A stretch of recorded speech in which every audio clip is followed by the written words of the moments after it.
Come and let us go up to the mountain of the Lord, unto the house of our God. Come and let us go up to the mountain of the Lord, unto the house of our God. And he will teach us of his ways, and we will walk in his paths. For the law shall go forth from Zion, and the word of the Lord from Jerusalem. Praise the Lord. Puji Tuhan, We rejoice in a new day. We're going to be studying the meaning of the word strangers and pilgrims. kita akan mempelajari arti dari kata-kata orang-orang asing atau orang-orang pendatang dan para peziarah. Have you ever been a stranger or a pilgrim somewhere? Apakah saudara pernah menjadi orang asing atau seorang peziarah? It is a different feeling from being in your home.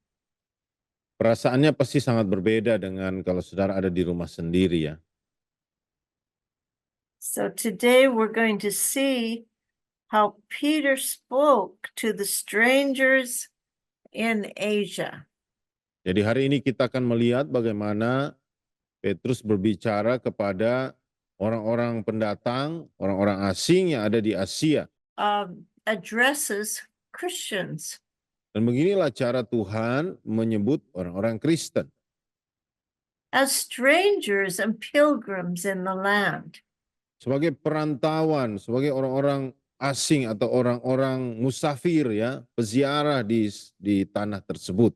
But they are not stuck there.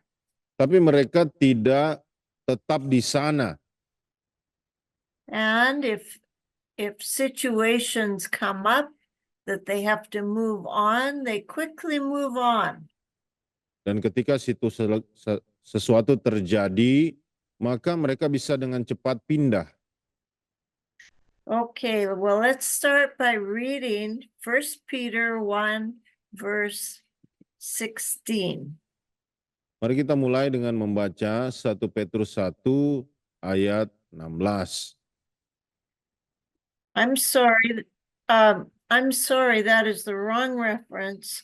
It's 1 Peter 1, verse 1. Oke, maksudnya 1 Petrus 1 ayat 1, saudara. Dari Petrus, Rasul Yesus Kristus kepada orang-orang pendatang yang tersebar di Pontus, Bithynia. These were the provinces, the states where Peter was sent to encourage the saints. Inilah nama-nama provinsi yang mana Petrus dikirim untuk memberi dorongan semangat bagi orang-orang kudus di sana. And he was telling them to be encouraged. Dan dia memberitahu kepada mereka untuk tetap semangat. To live as though they were a stranger. Untuk hidup sebagaimana mereka sebagai seorang asing atau pendatang. A stranger from where? Orang asing dari mana? A stranger from the world. Asing dari dunia. And why would he write that? Because the Christians, or those who believe in Jesus Christ, are born into an eternal kingdom.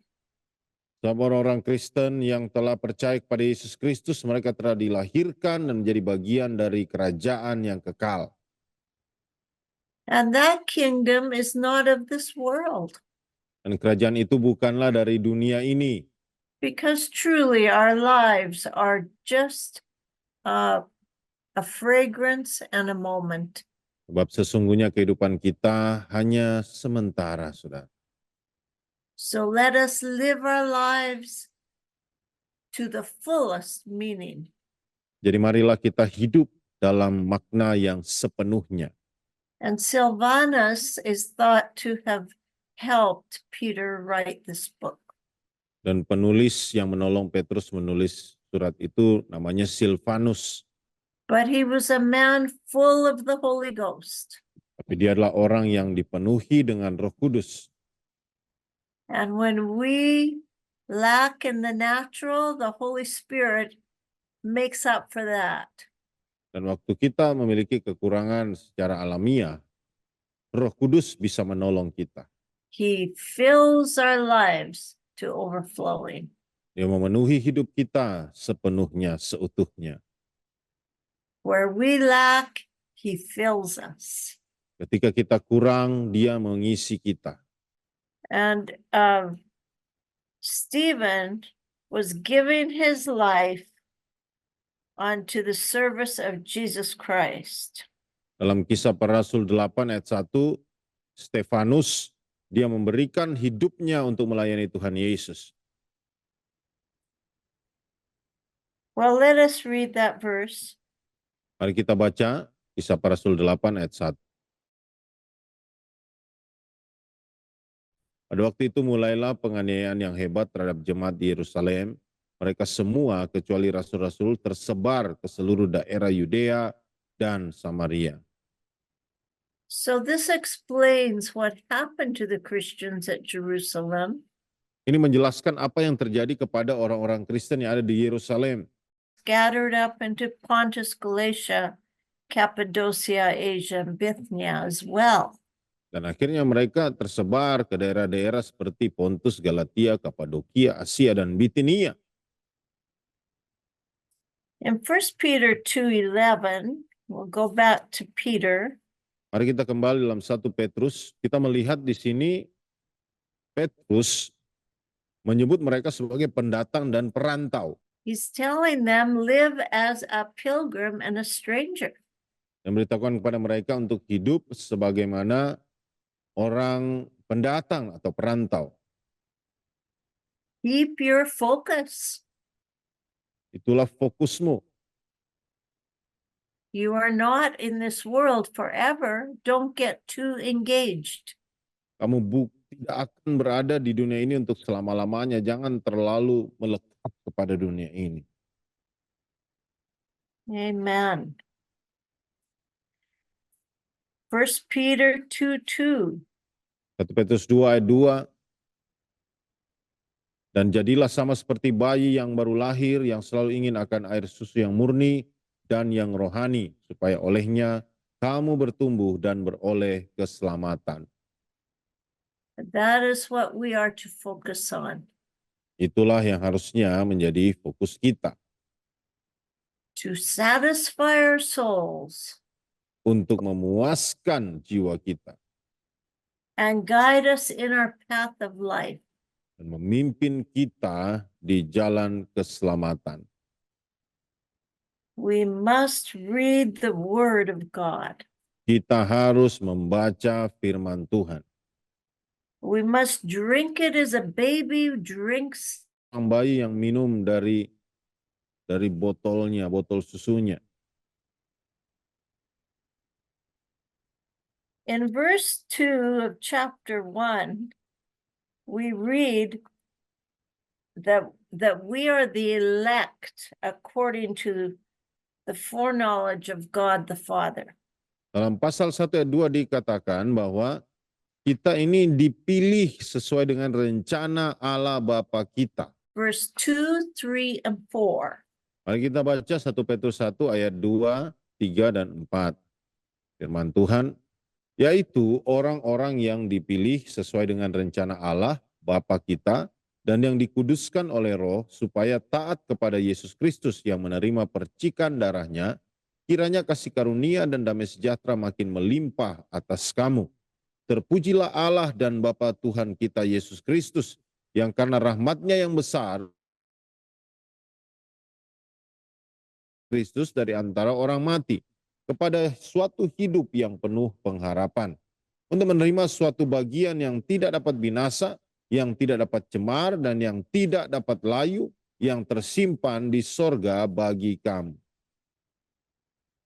And this is the description of a born-again Christian. Dan inilah penjelasan tentang orang Kristen yang sudah lahir baru. In verse 5, it says that we're kept by power of God through faith to salvation to be revealed in the last time. Dan di ayat 5 dikatakan, yaitu kamu yang dipelihara dalam kekuatan Allah karena imanmu, sementara kamu menantikan keselamatan yang telah tersedia untuk dinyatakan pada zaman akhir. That God has the full plan for you and I. Bahwa Allah telah memiliki rencana yang utuh buat saudara dan saya. But we have to put our faith in Him.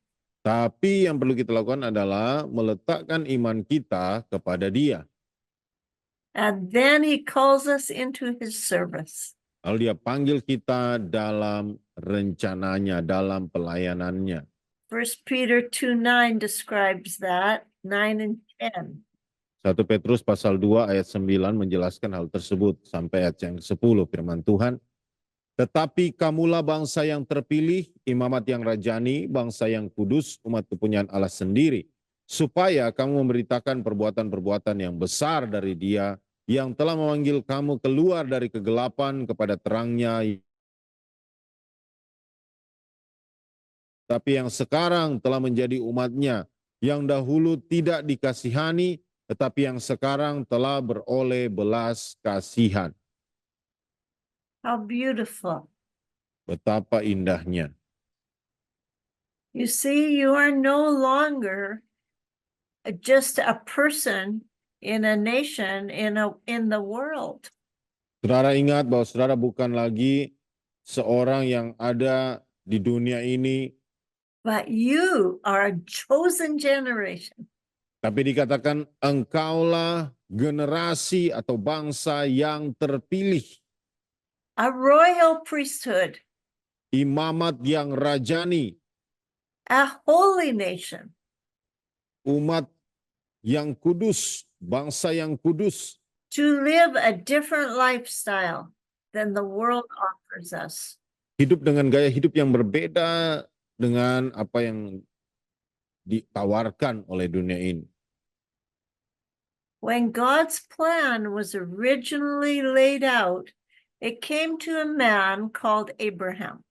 Ketika rencana Allah dinyatakan, dia datang kepada seseorang yang bernama Abraham.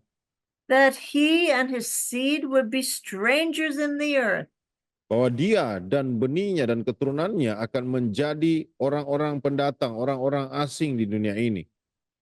He did not want them to live like the other nations. Artinya dia tidak mau mereka hidup seperti bangsa-bangsa lain. He had a special life, Dia For- punya kehidupan yang khusus buat mereka. and Jacob became Israel. Dan Yakub akhirnya menjadi Israel. And we know that Jacob became the nation of Israel today. Dan kita tahu akhirnya Yakublah yang menjadi bakal bangsa Israel hari ini. I like the words, know of a surety. Saya suka kata itu, saudara. Mereka akan menjadi orang asing di negeri lain. And that was the plan from the beginning. Dan itulah rencana dari awal. In chapter 17, verse 8, we read some more about this. Di pasal 17 ayat 8 kita baca lagi. Firman Tuhan, aku akan memberikan kepadamu dan kepada keturunanmu tanah ini yang sekarang engkau diami sebagai orang asing. Seluruh Kanaan akan menjadi milik anak cucumu untuk selama-lamanya dan aku akan menjadi Allah mereka. So they were given to be an everlasting possession of God. Jadi mereka ditetapkan untuk menjadi harta milik Allah. Show the world who he was Tuhan mau tunjukkan kepada dunia siapakah dia through this nation. melalui bangsa ini. But God could not fulfill his plan if the people were not obedient to God's word. Tetapi Allah tidak bisa menggenapi rencananya jika orang-orang ini tidak mau taat kepada perkataan Allah. God cannot show forth his glory through us unless we read his word and we become channels through which he can move. Tuhan tidak bisa menyatakan terus rencananya, kemuliaannya bagi kita, kecuali kita membaca firman-Nya dan kita menjadi saluran untuk firman-Nya itu. To prepare ourselves to be God's possession. Untuk mempersiapkan diri kita menjadi milik kepunyaan Allah. And if we do that, we will be an everlasting possession. Dan ketika kita melakukan itu, kita akan menjadi harta milik Allah untuk selama-lamanya. And we will experience God every day of our life. Dan kita akan mengalami Allah dalam setiap aspek hidup kita. And through the easy things. Ya, dalam perkara-perkara yang sulit dan dalam perkara-perkara yang mudah. We will be praising Jesus.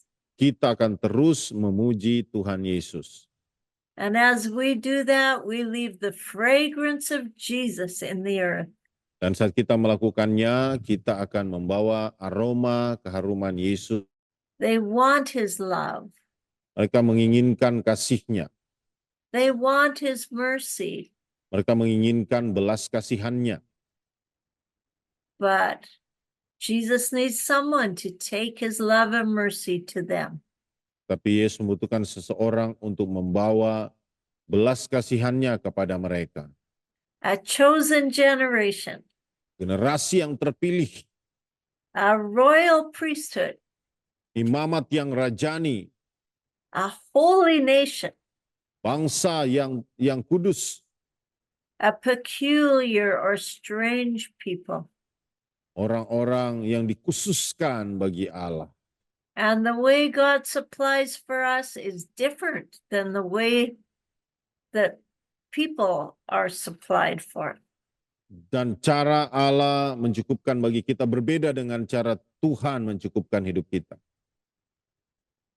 We're going to look at the time when Sarah died.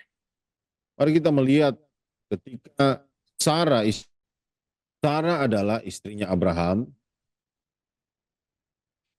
And she lived to be 127 years old. Dan usianya sampai 127 tahun. She died in Kirjath Arba. Dia mati di tanah Kirjath Arba Or Hebron. atau Hebron. Did not own the land. Abraham tidak memiliki tanah itu. He only lived there. Dia hanya tinggal di sana. Remember, he was a stranger and he was a pilgrim there. Saya ingat dia adalah orang asing, dia adalah musafir yang hidup di sana. It's also how we must live in this world. Demikian juga bagaimana kita harus hidup di dalam dunia ini.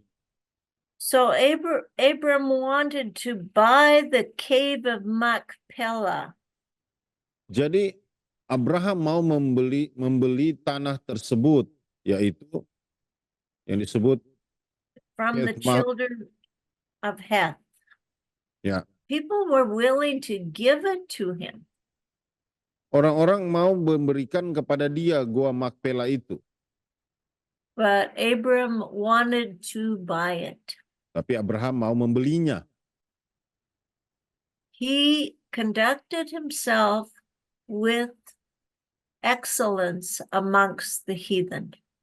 Dia mengatur dirinya dengan sangat-sangat baik di tengah-tengah orang-orang asing, orang-orang yang tidak tahu Tuhan. He respected them. Dia menghargai mereka.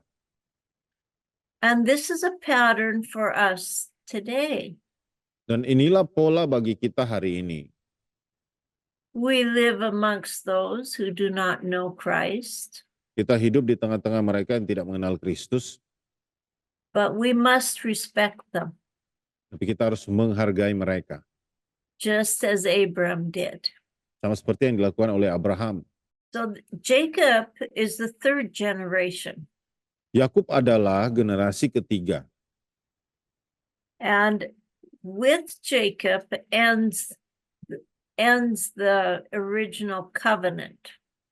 Dan kepada Yakub disitulah berakhir perjanjian awal, perjanjian aslinya. It becomes complete. Artinya perjanjian itu digenapi di sana, disempurnakan di sana. But Jacob was a stranger in the land, just like his grandfather and his father. Tapi Yakub masih menjadi seorang asing di tanah itu seperti kakek dan ayahnya. And he had a different path, but it was the same pattern. Jalannya mungkin berbeda tetapi polanya sama. This is the description of the Christians that died in faith of Jesus Christ. Inilah orang Kristen yang mati dalam imannya kepada Allah. They confessed that they were strangers and pilgrims on the earth. Mereka akui bahwa mereka adalah orang-orang asing yang hidup di dunia. They did not receive their promise. Terima janji mereka di bumi. They left it to be their eternal reward. Mereka tetap di sana untuk menerima upah yang kekal. They declared that they were looking for a country, a city whose builder maker was God. Mereka menyatakan, mendeklarasikan bahwa mereka menantikan bangun itu adalah Allah sendiri. Their eternal habitation was not this earth. Habitat kekal mereka bukanlah di dunia ini. And they desired a heavenly country. Dan mereka merindukan tanah air sorgawi. And it says, God is not ashamed to be called their God. Dan dikatakan ayat 16, sebab itu Allah tidak malu disebut Allah mereka. And he has prepared a city for them. Karena ia telah mempersiapkan sebuah kota bagi mereka. I pray that you have accepted Jesus Christ as your Lord and Savior. Saya berdoa supaya saudara menerima Yesus Kristus sebagai Tuhan dan Juru Selamatmu. And I pray that you are willing to be that stranger and pilgrim. Dan saya berdoa supaya saudara juga bersedia menjadi seperti pendatang, seperti seorang perantau saja di dunia ini. God being with us is greater than any other thing on this earth. Tetapi sebab Allah beserta kita, itu hal yang lebih besar dari apapun di dunia ini. And I pray this blessing upon you today. Dan aku berdoa kiranya berkat turun atasmu hari ini, The Lord bless you. kiranya Tuhan memberkati saudara. Come and let us go up to the mountain of the Lord, unto